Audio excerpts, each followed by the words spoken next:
Boa noite, meus queridos irmãos e irmãs.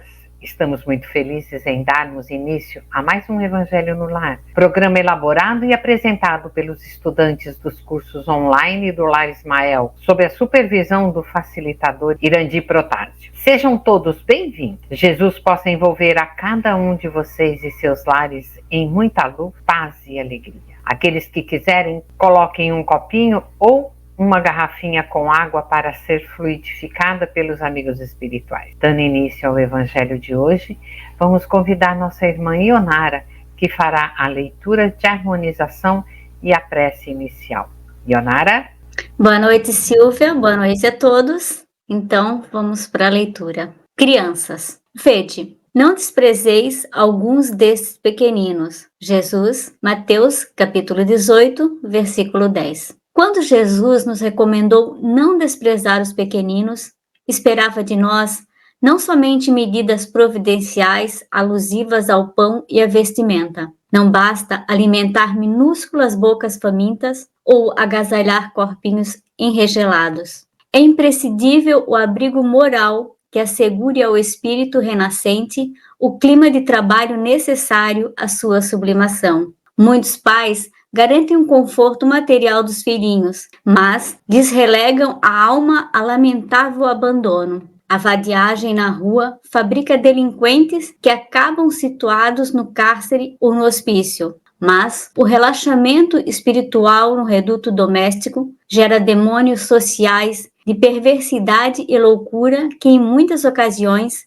amparados pelo dinheiro ou pelos postos de evidência, atravessam largas faixas do século, espalhando miséria e sofrimento, sombra e ruína, com deplorável impunidade à frente da justiça terrestre. Não despreze, pois, a criança, entregando-a aos impulsos da natureza animalizada. Recorda que todos nos achamos em processo de educação e reeducação diante do Divino Mestre. O prato de refeição é importante no desenvolvimento da criatura. Todavia, não podemos esquecer que nem só de pão vive o homem. Lembremos da nutrição espiritual dos meninos, através de nossas atitudes e exemplos, avisos e correções, em tempo oportuno, de vez que desamparar moralmente a criança nas tarefas de hoje será condená-la ao menosprezo de si mesma, nos serviços de que se responsabilizará amanhã. Vamos agora fazer nossa prece inicial. Pedimos ao Mestre Jesus e a toda espiritualidade amiga que se encontra conosco neste momento, para que nos guie, ilumine nossos pensamentos e que nossas palavras cumpram seu papel de chegar em cada pessoa, cada lar, e levar ensinamentos cristãos a todos. Fica conosco, Senhor, hoje e sempre. Graças a Deus. Obrigada, Ionara. Agora, já harmonizados, sentindo a presença de Jesus em nossos lares, através desses queridos amigos espirituais, daremos início à leitura do Evangelho. Do capítulo 8, Bem-aventurados os que têm puro coração, itens 1 a 4. Simplicidade e pureza de coração. Bem-aventurados os que têm puro coração, porquanto verão a Deus. Está em Mateus, capítulo 5, versículo 8. Apresentaram-lhe então algumas crianças, a fim de que ele as tocasse, como seus discípulos afastassem com palavras ásperas os que lhes apresentavam. Jesus, vendo isso, zangou-se e lhes disse: Deixai que venham a mim as criancinhas, e não as impeçais, porquanto o reino dos céus é para os que se lhes assemelham. Digo-vos, em verdade, que aquele que não receber o reino de Deus como uma criança, nele não entrará. E, depois de as abraçar, abençoou-as, impondo-lhe as mãos. Está em Marcos, capítulo 10, versículos 13 a 16. Então, amigos, em Mateus, capítulo 5, versículo 8, Bem-aventurados os puros de coração, porque verão a Deus. Essa frase, dita por Jesus no Sermão do Monte, destaca a importância de um coração puro para se conectar com Deus. Um coração puro vai além da mera ausência de pecado. Implica em cultivar intenções, desejos e motivações nobres, ser otimistas, livres de egoísmo, de maldade e impurezas. Essa pureza de coração não se trata de perfeição, mas sim de um esforço constante para buscar o bem, a justiça e o amor. É sobre cultivar uma vida alinhada com os princípios divinos, buscando sempre se aproximar de Deus com respeito, sinceridade e humildade. É alcançar um estado de profunda conexão espiritual, onde podemos reconhecer e sentir a presença do amor de Deus em nossas vidas. Agora, em Marcos, capítulo 10, versículo 13 a 16, a receptividade das crianças e o reino de Deus. Aqui no Evangelho de Marcos, Jesus encontra-se com crianças que são trazidas a ele para serem abençoadas e diz aos discípulos: deixai que venham a mim as criancinhas e não as impeçais, porquanto o reino dos céus é para os que lhes assemelham. Aqui Jesus valoriza a inocência e a pureza das crianças. Jesus nos convida a sermos como crianças nesse sentido, abandonando a arrogância para abraçarmos a humildade. É preciso ter um coração aberto e disposto a se render ao amor de Deus. As bem-aventuranças e a história das crianças nos convidam a um exame interior profundo. Devemos questionar se nossos corações estão realmente puros, livres de amarguras, de egoísmo e desejos mundanos.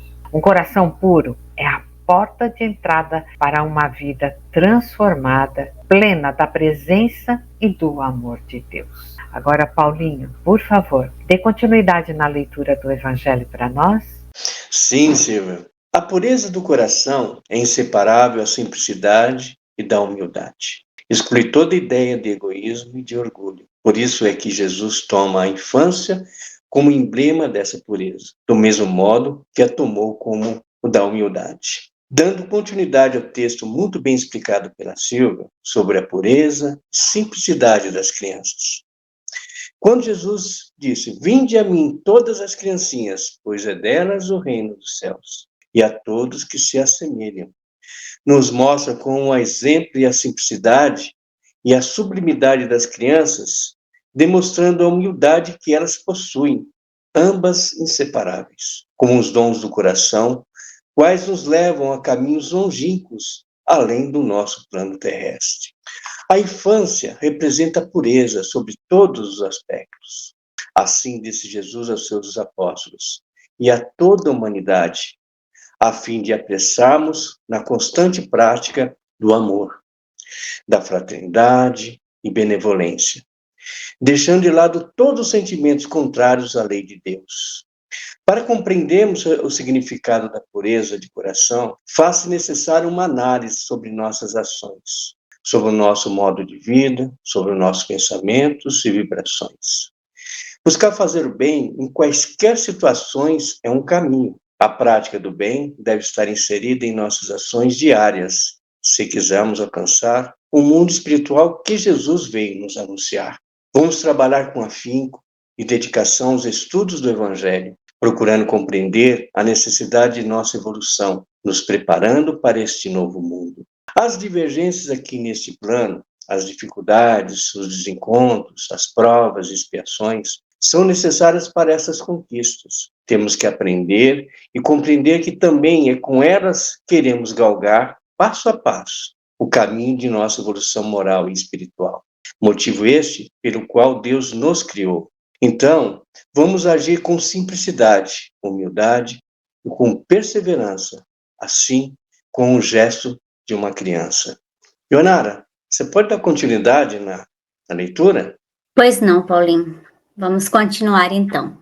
Poderia parecer menos justa esta comparação, considerando-se que o espírito da criança pode ser muito antigo e que traz, renascendo para a vida corporal, as imperfeições de que não se tenha despojado em suas precedentes existências. Só um espírito que houvesse chegado à perfeição nos poderia oferecer o tipo da verdadeira pureza. É exata a comparação. Porém, do ponto de vista da vida presente, porquanto a criancinha, não havendo podido ainda manifestar nenhuma tendência perversa, nos apresenta a imagem da inocência e da candura. Daí o não dizer Jesus, de modo absoluto, que o reino dos céus é para elas, mas para os que se lhes assemelhem. Então, mesmo o espírito, já com algumas encarnações, volta à vida, em nosso planeta Terra, no nosso caso, e tem a oportunidade de se melhorar. Ele pode até ter sido um espírito mau em vidas anteriores, mas se Deus concedeu a ele nova oportunidade, é para que se cumpra o propósito de evolução. É na infância que ele começa a socializar, ainda não tem experiência desse mundo e é capaz de enxergar o mundo de forma humilde, pois na sua consciência de criança está livre das más inclinações, sem o apelo interesseiro, ainda livre do peso das obrigações, conserva um coração puro, ainda conserva a doçura de um anjo. É simples e doce com os que o cercam. E nós precisamos nos esforçarmos para mantermos nosso coração de criança e, como elas, alcançarmos o reino dos céus. Jesus não nos disse que o reino de Deus é somente das crianças, mas sim dos que se assemelham com elas. Então, nós precisamos conservar a pureza da criança, conservar um coração capaz de perdoar, sem ressentimentos, sermos verdadeiros no agir, caridosos e amigáveis. Eu lembro que quando eu era criança, eu brincava ainda na rua. Eu era da época que brincava na rua. E eu tinha muitos amiguinhos. Vez ou outra a gente se desentendia, nós brigávamos. Só que no outro dia estava tudo certo, porque a gente não guardava rancor. Nosso coração infantil ainda não tinha essa maldade, preconceito, melindres. Pelo contrário, existia muito amor. E é isso, Jesus continua esperando isso de nós. Espera a nossa elevação, mas Ele compreende nossas imperfeições. Só que nos pede que sejamos brandos e capazes de sermos humildes e bondosos, capazes de reconhecer nossas faltas, sermos como as crianças, perdoar sempre e seguir as leis divinas. Pode parecer difícil, mas eu acredito que se a gente for lá no fundo, todos nós ainda conservamos alguma coisa da criança inocente, da criança bondosa, e é só a gente colocar para fora no nosso agir e no nosso pensar. Barbosa, pode dar continuidade à leitura do Evangelho para a gente? Claro, Leonardo. Pois que o espírito da criança que já viveu, por que não se mostra desde o nascimento tal qual é? Tudo é sábio nas obras de Deus. A criança necessita de cuidados especiais, que somente a ternura materna lhe pode dispensar. Ternura que se acresce da fraqueza e da ingenuidade da criança. Para uma mãe, seu filho é sempre um anjo, e assim era preciso que fosse, para lhe cativar a solicitude. Não houvera podido ter-lhe o mesmo devotamento se, em vez de graça ingênua, deparasse nele, sob os traços infantis, um caráter viril e as ideias de um adulto, e ainda menos se lhe viesse a conhecer o passado. Esse texto ele é muito importante para entendermos e, mais uma vez, vemos a sabedoria divina. Nos mostra a razão pela qual o espírito de uma criança que já viveu várias encarnações não se manifesta desde o nascimento com todas as características e experiências acumuladas em vidas passadas. Deus nos mostra, em sua infinita sabedoria, uma razão profunda e sábia para que os espíritos das crianças não se revelem completamente desde o nascimento. As crianças, devido à sua fraqueza e ingenuidade, elas necessitam de cuidados especiais, que são proporcionados pela ternura materna. Essa ternura é intensificada pela aparência frágil e inocente da criança. A mãe vê seu filho como um anjo, uma visão necessária para que ela se sinta motivada a dedicar aos cuidados do filho. Imagine se uma criança mostrasse um caráter adulto ou revelasse conhecimentos e experiências passadas, como seria o crescimento dessa criança, o relacionamento dele com a mãe e com a família. O texto também nos mostra que uma mãe não poderia devotar-se da mesma maneira a seu filho se ele não possuísse a graça ingênua de uma criança. Como iria uma mãe ter cuidados, carinhos, afetos e ensinar algo a uma criança com um caráter mau? Ensinar algo a uma criança que já soubesse muitas e muitas coisas. Resumindo, o texto nos diz que é fundamental para o desenvolvimento e cuidado das crianças que elas não exibam, desde o nascimento, as características e experiências de suas vidas passadas. Por isso, assegura o devotamento e a ternura materna necessárias para seu crescimento, aprendizado e bem-estar. Fernanda, por favor, você pode continuar a leitura? Claro, Barbosa. Aliás, faz-se necessário que a atividade do princípio inteligente seja proporcional à fraqueza do corpo, que não poderia resistir a uma atividade muito grande do espírito, como se verifica nos indivíduos grandemente precoces. Essa é a razão porque, ao aproximar-lhe a encarnação, o espírito entra em perturbação e perde pouco a pouco a consciência de si mesmo, ficando por certo tempo numa espécie de sono, durante o qual todas as suas faculdades permanecem em estado latente. Esse parágrafo que eu acabei de ler, ele fala que a vida da criança nesse momento é de acordo com o seu corpo. Não pode suportar a vida atribulada de um adulto, com todos os seus problemas e atividades. Seu corpo ele não resistiria à pressão. Então Deus, em sua sabedoria e amor, proporciona as condições necessárias à sua vida infantil. Por isso, ao aproximar o momento de reencarnar, o espírito ele perde a consciência de si mesmo e começa então uma etapa nova. Lembrando que a experiência anterior ela não é esquecida, ela só fica temporariamente adormecida. O espírito irá pouco a pouco, de acordo com o desenvolvimento do corpo, retomando essa sua consciência e as suas tendências vão surgindo e demonstrando o grau de evolução que já traz de vidas anteriores. Assim, temos crianças que logo que atingem poucos anos de vida, já se mostram agitadas, outras nervosas ou até bravas. Enquanto temos também as que são aquelas sorridentes, alegres, carinhosas e felizes. Podemos ver isso no nosso grupo de amigos, na nossa própria família. Cada criança é uma diferente da outra, O Aina, continua, por favor, a leitura do Evangelho para a gente. Pois não, Fernanda. É necessário esse estado de transição para que o espírito tenha um novo ponto de partida e para que esqueça, em sua nova existência, tudo aquilo que a possa entravar. Sobre ele, no entanto, reage o passado. É assim que o espírito renasce melhor, mais forte, moral e intelectualmente, sustentado e secundado pela intuição, que conserva da experiência adquirida.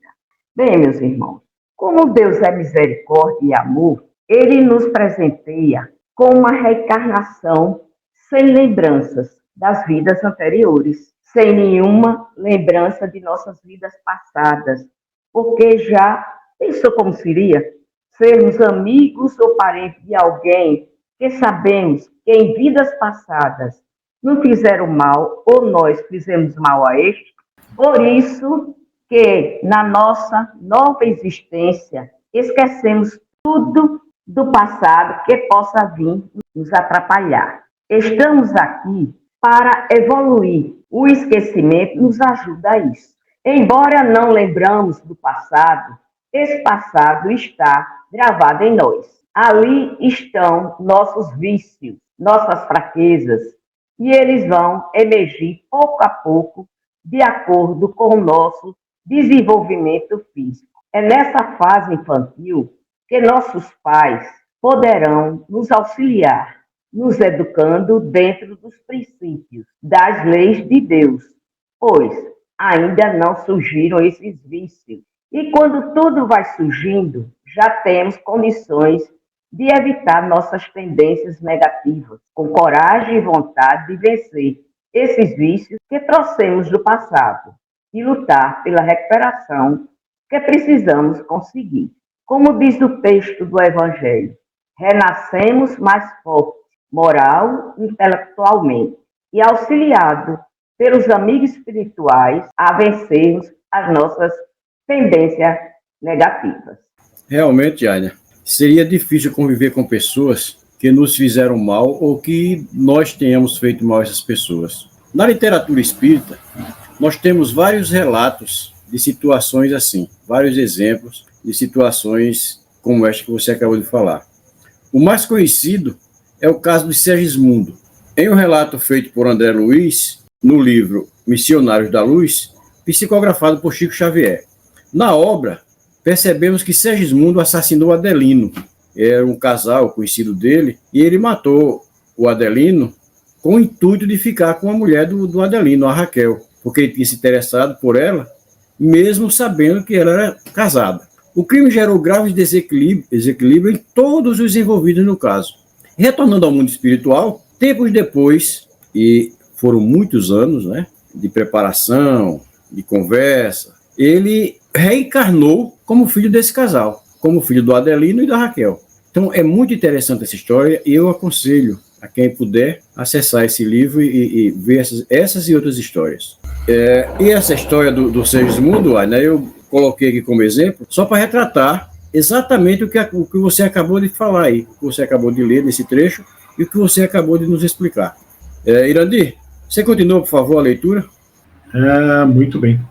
A partir do nascimento, suas ideias tomam gradualmente impulso à medida que os órgãos se desenvolvem, pelo que se pode dizer que, no curso dos primeiros anos, o espírito é verdadeiramente criança, por se acharem ainda adormecidas as ideias que lhe formam o fundo do caráter. Durante o tempo em que seus instintos se conservam adormecidos, ele é mais maleável e, por isso mesmo, mais acessível às impressões capazes de lhe modificarem a natureza e de fazê-lo progredir, o que torna mais fácil a tarefa que incumbe aos pais.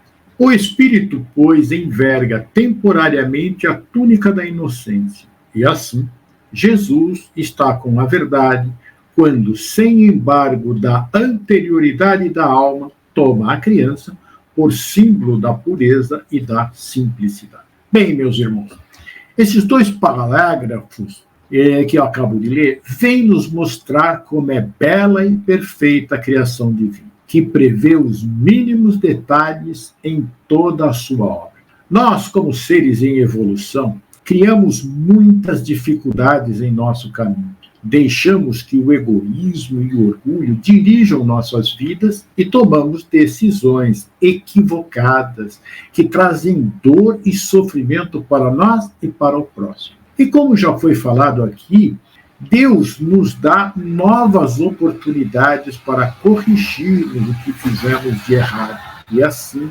vivermos da forma como Jesus nos ensinou.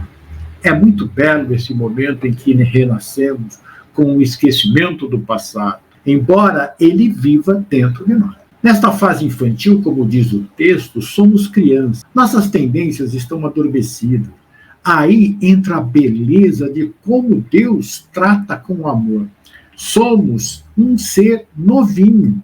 E isso dá a oportunidade para nossos pais irem nos ensinando os mandamentos que Jesus nos deixou, a lei de Deus, corrigindo assim nossas tendências mais negativas, mostrando como devemos agir e ser. A missão de pai e mãe é algo muito brilhante, difícil, porém extremamente gratificante.